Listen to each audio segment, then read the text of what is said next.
ਜਿਹੜੀ गलतफहमी है ना मैं जवान हाँ मेरे घर का की होएगा 24 घंटे के बाद अगर आ सके तो आगे देख लेना सारे बढ़िया वाली रोटी खा रहे होंगे नमक काट के आएगा। यहाँ पर किसी की कोई वैल्यू नहीं है। सच्चियां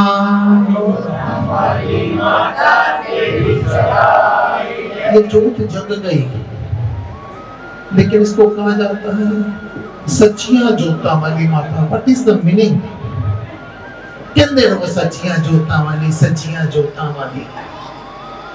जब तक सच्ची जोत नहीं जगी ना तब तक एक सिंबल है, ये प्रतीक है इस जोत का कि ये जोत जगनी चाहिए। 8-9 दिनों के बाद आज बोल रहा हूं, ये बात नोट कर लेना। एक राजा था, एक राजा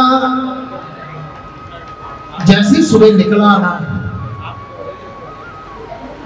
तो उसके पांव में कांटा चुभ गया। उसके पांव में कांटा चुभा। उसने सारे अपने विद्वान मंत्रियों को बुलाया, संतरियों को बुलाया, सारे गुणवान लोगों को बुलाया, कहा मेरे पांव में कांटा नहीं चुभना चाहिए। मेरे पांव में अगर कांटा चुभ गया सबकी तहस नहस कर दूंगा, सबको खत्म कर दूंगा।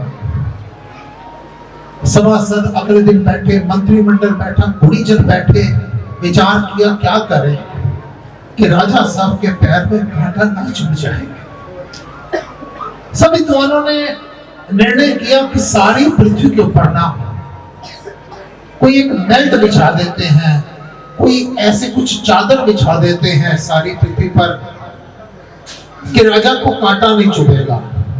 अब जब ये डिसाइड हुआ तो किसानों ने विचार किया कि सारी पृथ्वी के ऊपर राज्य में अगर नेट बिछा दिया जाएगा, कोई धातु बिछा दिया जाएगा, कुछ बिछ जाएगा, खेती कैसे होगी? लोग भूखे मर जाएंगे। सारे राजा के पास प्रार्थना करने के लिए गए कि राजा साहब गलत हो रहा है। राजा साहब ने कहा नहीं ठीक बात है, ये कह रहे हैं ये गलत हो रहा है और कुछ निर्णय कीजिए।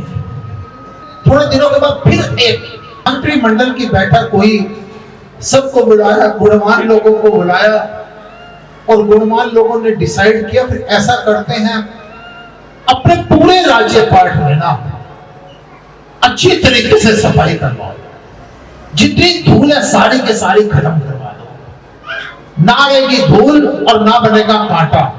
अब लाखों कर्मचारी लग गए उस धूल को साफ करने के लिए। चारों तरफ धूल ही धूल हो रही है, धूल धूल हो रही है और धूल तो अल्टीमेटली उड़कर वापस नीचे आएगी। दिन रात धूल उड़ रही है। इतना पोल्यूशन हो गया कि लोग कह रहे हैं हम तो सांस ये कैसे नहीं, इतनी धूल धूल, इतना धूल धक्कड़ है, क्या करें हम? लोगों ने डिसाइड किया, फिर राजा के पास गए कि इतनी धूल राजा साहब it's my request, humble request कि ये तो मर जाएंगे हम सारे के सारे, ऑक्सीजन खत्म हो रही है, धूल ही धूल है। राजा ने डिसाइड किया कुछ छोड़ दो। अब मंत्रिमंडल ने निर्णय किया कि बहुत चारों तरफ ना पानी की बौछार करवा दो। नदी नाले खाली हो गए, तालाब खाली हो गए, समुद्र तक की जरूरत पड़ गई, छोटे मोटे झोपड़े उड़ गए, इतना पानी। लोग फिर परेशान हो गए, राजा साहब क्या करें? इतनी देर में एक आदमी आया, कहता है राजा साहब आई हैव ए इंस्ट्रूमेंट, मेरे पास एक मैं यंत्र बनाकर लाया हूं, अगर उस यंत्र को आप इस्तेमाल करेंगे ना समस्या का समाधान हो जाएगा। और उसने क्या किया, उससे पहले जूता नहीं था, उसने सुंदर सा चमड़े का जूता राजा के पैर में डाला और सारी समस्या का समाधान हो गया। ये छोटी सी 5 मिनट की ये कथा 9 दिन के बाद बोल रहा हूं, बट हैपेंड, क्या जरूरत थी इसकी? इसका मतलब ये है जब तक जिंदगी में बुराई दूसरे में खोजते रहोगे ना आपका जीवन पर्यंत, आप एक जन्म मुक्ति की बात करते हैं, लाखों जन्मों के बाद भी आपका कल्याण होने वाला। जूते जमा रहे हैं, पूजा कर रहे हैं, तीर्थ कर रहे हैं, और कौन सा आदमी अंडर टेंशन नहीं है, व्रत कर रहे हैं, उपवास कर रहे हैं, चिड़चिड़े हुए पड़े हैं। ये कहां है? लंका की बात लो ना, लंका के अंदर विभीषण सो रहा था, और लंका के अंदर ही कुंभकर्ण सो रहा था। ये क्या है? वो सोने की लंका थी। ये हमारी जिंदगी का स्वर्णिम अवसर है। गोल्डन चांस मिला 84 लाख योनियों के बाद हमारे को ये मनुष्य की जो योनि मिली है, वो सोने की लंका, ये स्वर्णिम अवसर मिला। इसी के अंदर विभीषण सो रहा है और इसी के अंदर कुंभकर्ण सो रहा है। विभीषण को किसने जगाया? कुमति और सुमति दोनों हमारे अंदर है, बाहर से कहीं से नहीं आनी। किसी ने ऐसे हाथ रख के तुम्हारा कल्याण नहीं कर देना। भीड़ बस भेड़ चाल में पड़ते हैं सारे के सारे। अपने आप को सुधारने की कोई जरूरत नहीं समझता, बस कहीं मत्था टेके और हमारा काम हो जाए। कर्म करे कोई संत महात्मा, दवाई खाए बाबा और कल्याण हो जाए तुम्हारा। Impossible, impossible, impossible. वो जो विभीषण सो रहा था, विभीषण को किसने जगाया? विभीषण को हनुमान ने जगाया। और जो कुंभकर्ण सो रहा था उसको किसने जगाया? उसको रावण ने जगाया। प्यारे साथ संगत जी, तुम्हारे संग के ऊपर डिपेंड करता है तुम्हारे को जगाने वाला कौन है। जगाने वाला अगर कोई संत है, जगाने वाला अगर किसी ने अभी जम्मू में था, जिसके घर में था, कुक्कड़ बोला सुबह सुबह, कहता स्वामी कुक्कड़ बोल रहे हैं, क्या मारा जाएगा? कहते क्या महाराज इसका मतलब क्या हुआ? मैं क्या कुक्कड़ बोल रहा है ना, मारा जाएगा पक्की बात। कहते क्यों?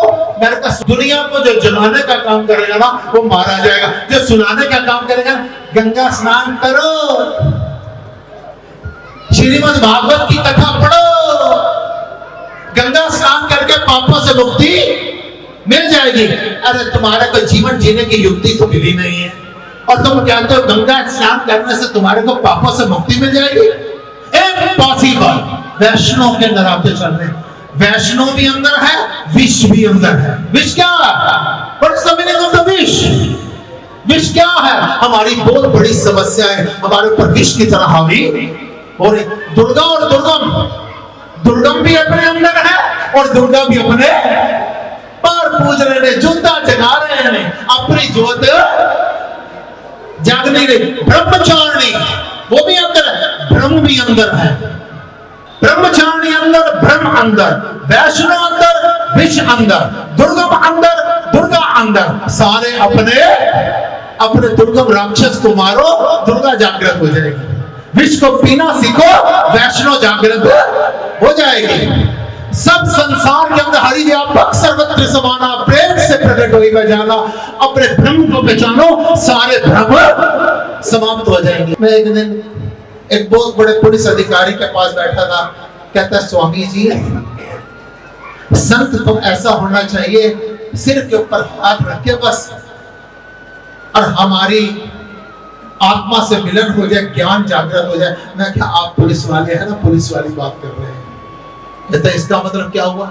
मैं कहा आप कर रहे हैं, सारी जिंदगी मेहनत हम करें और सिर पर हाथ रखे आपको ज्ञान प्राप्त हो जाए। मैं क्या चोर डकैत तो ये करते हैं, माल कोई और कमाए और रात को ताला तोड़े सारा माल लूट गए।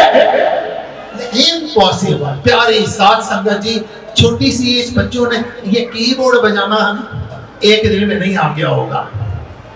इस आदमी ने, बडाली ने अभी गाना है ना, एक दिन में गाना शुरू नहीं कर दिया होगा। बच्चा भी पैदा होता है, 9 महीने वेट करनी पड़ती है। और इस संसार की सबसे बड़ी दौलत क्या है? Please tell me about it. इस संसार की सबसे बड़ी दौलत क्या है? इस संसार की सबसे बड़ी दौलत है पीस ऑफ माइंड। इस संसार में जितना जितना पैसा बढ़ेगा उतनी पास से पैसा, पास से परेशानियां बढ़ेंगी। दुकान को चलाने के लिए, बच्चों को पालने के लिए, बच्चा पैदा करने के लिए कितनी वेट करनी पड़ती है। और संसार की सबसे बड़ी दौलत है मन को एकाग्र करना, उसके लिए मेहनत करनी पड़ती है। लेकिन आपको लगता है यहाँ पे फायदा, तो ये परम फायदा है, ये परम आनंद है। जिसने एक बार प्राप्त कर लिया उसको जीवन में कोई इच्छाएं, उसके जीवन में एक ही बात होती है, छा गई चिंता गई, मनवा बेपरवाह, जिसको कुछ ना चाहिए वो शाहों के शाह। जीवन को समझो, किन भ्रमों में पड़े हुए हो, झूठे अहंकार में पड़े हुए हो, थे अमला ने होने ने नवेड़े किसे ने तेरी तेनू मोढ़ा ते टोरना जहान ने, ओ तेनू मोढ़ा ते टोरना जहान ने, फिक्की पै जाना तेरी उच्ची शान ने। जिहड़ी गलतफहमी चो ना मैं जवान हाँ मेरे घर का की होएगा, 24 घंटे के बाद अगर आ सके तो आगे देख लेना सारे बढ़िया वाली रोटी खा रहे होंगे, नमक काट के आए। यहाँ पर किसी की कोई वैल्यू नहीं है। मरने के बाद आदमी की रिस्पेक्ट होती है। कितनी इसी बात कहते हैं, आदमी को रिस्पेक्ट तो मिलती है मन पर जीते जी मर जाओ। कितना वधिया धंधा है साडा, जीते जी मर जाओ, ना आए की खुशी ना गए का। कबीरा खड़ा बाजार में सबकी मांगे खैर, ना काऊ से दोस्ती और ना काऊ से बैर। जीवन के मूल मंत्र अपने आप को समझो। कभी जनानी बदल रहे हो, कभी नूह बदल रहे हो, कभी धी बदल रहे हो, दुकान बदल रहे हो, मकान बदल रहे हो, हैं अपने आप को नहीं बदल रहे। और जब तक तुसी अपने आप को नहीं बदलना देना, याद रखना ये देह बार बार बदलती रहेगी लेकिन तेरा कल्याण नहीं होने वाला।